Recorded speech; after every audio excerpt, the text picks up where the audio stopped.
ଆଜି ସକାଳୁ ପ୍ରାୟ 10ଟା ପାଖାପାଖି ଆମର ଫରେଷ୍ଟ ଡିପାର୍ଟମେଣ୍ଟର ଗୋଟେ ଟିମ୍ ଯୋଉଟା lead Bai ACF enforcement Ashok Das ଆଉ ଆମର 3ଟା ରେଞ୍ଜ ଅଫିସର ବଡ଼ବିଲ, ଚମ୍ପୁଆ ଆଉ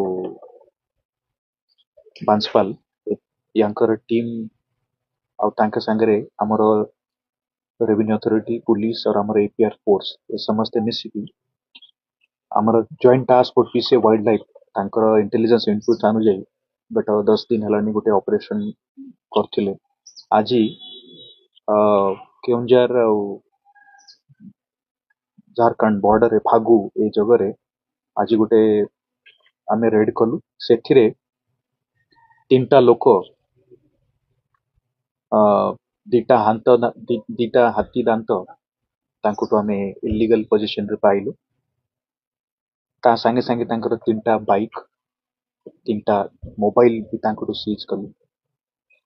ତାଙ୍କର ନାଁ ହେଲା କୈଳାସ ତିରିଆ ଢେଙ୍କାନାଳ ଜିଲ୍ଲାର, ଗୁରୁଚରଣ କାରାଇ ଝାରଖଣ୍ଡ ଷ୍ଟେଟର ଆଉ ମିଶ୍ରା ମୁଣ୍ଡା ବଲଭଦ୍ରପୁର ଉଖୁଣ୍ଡାର ଏମାନେ ଏଥିରେ ସମ୍ପୃକ୍ତ ଅଛନ୍ତି।